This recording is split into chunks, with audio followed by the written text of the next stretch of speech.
Olá, boa segunda-feira e bom início de semana. Hoje, dia 27 de fevereiro de 2017, no ar, Boletim Primavera. Os brasileiros estão vivendo cada vez mais. Com isso, a estimativa é de que o número de idosos ultrapasse 60 milhões de pessoas em 2050. E uma das consequências desse envelhecimento, segundo o governo federal, é a necessidade de reformar o sistema previdenciário. Em 2000, os idosos eram 5% da população brasileira. Em 2030, deverão ser 13%.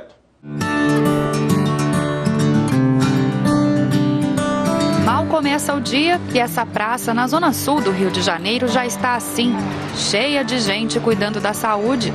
A maioria das pessoas tem mais de 60 anos e contam qual é o segredo para se manterem tão dispostas. A gente acorda de manhã, né? Lógico, e a gente vem para cá, ou então faz caminhada, né? Porque aqui tem um exercício de segunda a sexta, né? Com a professora, os aparelhos. Todos os dias uma caminhada.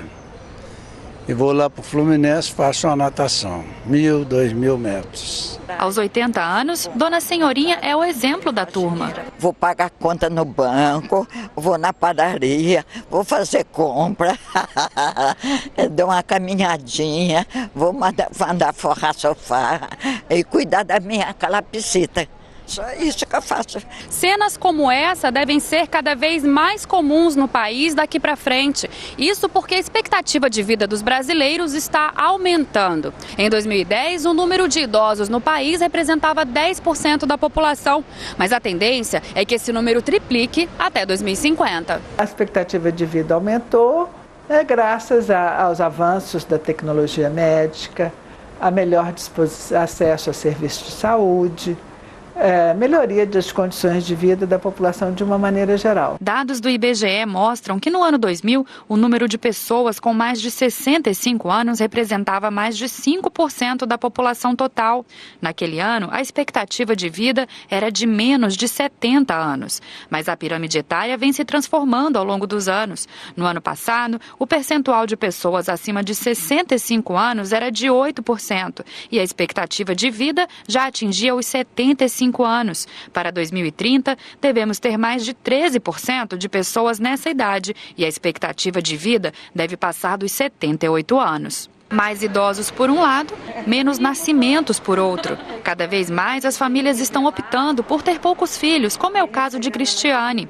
Ela e o marido priorizaram a vida profissional e os estudos para só depois encomendar o Pedro, filho único do casal. A vontade de ter outro filho a gente tinha, mas aí toda vez que a gente sentava para pensar, a gente via, né, o custo, a qualidade de vida que seria comprometida, né, para os dois, né, no caso tendo um segundo filho, a questão de ter com quem deixar, né, então isso tudo pesou. Para a professora, a escolha por uma família cada vez menor é uma tendência dos brasileiros. Eu tenho amigas da mesma faixa etária que eu, que não é uma só não, mais de uma que optaram por não ter filhos, elas optaram pela vida profissional. Para a pesquisadora, a mudança na configuração familiar do brasileiro pede urgência por uma reforma na Previdência. Quanto mais demorar, mais dura vai ser a reforma, né? Porque isso está acontecendo em quase todos os países do mundo, né? O envelhecimento coloca esse desafio, a base que sustenta o topo, que são a população mais envelhecida, a base encolhe, ela não dá conta, e o topo alarga, ela não dá conta de segurar. Informações detalhadas sobre todos os presídios do país já começaram a chegar ao Departamento Penitenciário Nacional. Os dados fornecidos pelos estados vão permitir ao governo a adoção de novas políticas para o setor. Uma das vantagens é o sistema de alerta para os processos daqueles que já cumpriram pena, mas que continuam nos presídios. O Sistema de Informações do Departamento Penitenciário Nacional já começou a receber dados sobre as penitenciárias do país. Com a ferramenta, vai ser possível mapear a situação dos presídios e aprimorar a gestão das unidades. Isso nos dá ferramentas de desenvolvermos políticas e termos, como eu falei, nós termos em tempo real informações sobre o que os estados, os estabelecimentos prisionais estão mais precisando nesse momento. O banco de dados tem 5 módulos. O primeiro já está sendo alimentado pelas secretarias de segurança dos estados e vai reunir informações de cada presídio, como quantidade de vagas, número de detentos, serviços que a penitenciária oferece e número de funcionários. Os estados têm até o dia 20 de abril para fornecer essas informações. O segundo e o terceiro módulo terão informações do detento e dos processos. O quarto módulo vai ajudar na gestão das unidades prisionais e o quinto vai reunir informações de inteligência. O SIS-DEPEN é acessado pela internet. 12 estados que não possuem computador vão receber doações de 1.028 equipamentos comprados pelo Departamento Penitenciário Nacional.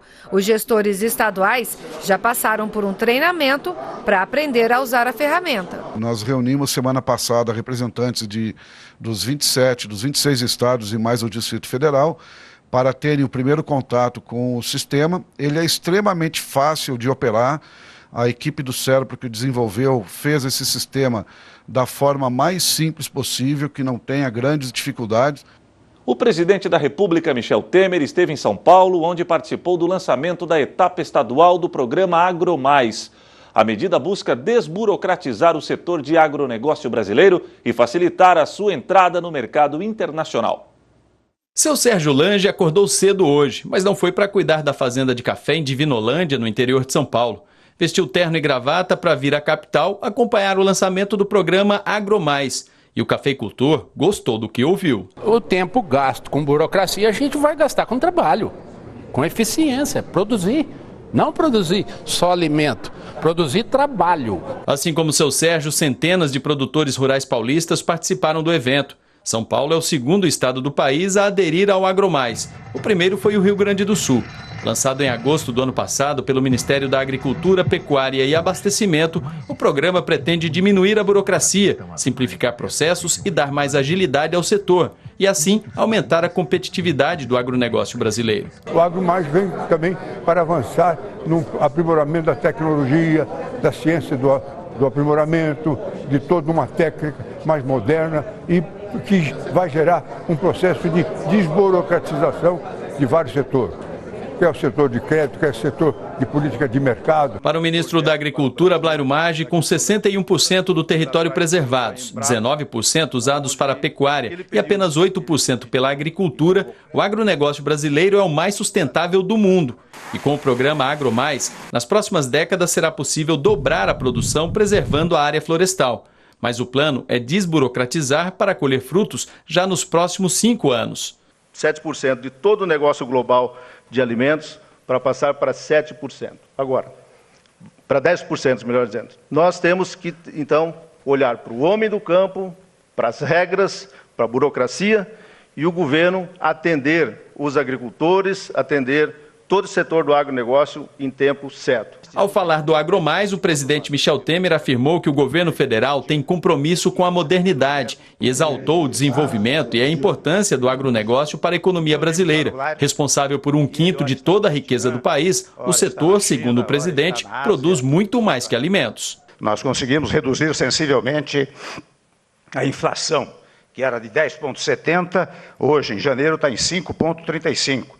Quando nós dizemos, olha, nós estamos reduzindo os juros no país, tudo isso deriva da força da economia. Mas a força motriz da economia é precisamente o agronegócio, a agricultura em geral. O AgroMais é uma das iniciativas do governo federal para modernizar o país, como outras propostas já aprovadas. Segundo o presidente Michel Temer, a ideia era promover as reformas mais urgentes em 2 anos. Mas como em 8 meses o limite dos gastos públicos e o novo ensino médio já passaram pelo Congresso e outras mudanças estão em debate, o presidente acredita que é possível começar a pensar em novos avanços. Nós temos o dever de promover uma simplificação tributária no país. E se tempo houver, porque nós temos agora 1 ano e 11 meses, 1 ano e 10 meses, se tempo houver, nós queremos caminhar ainda para ajudar o Congresso Nacional a fazer uma reformulação política no nosso país.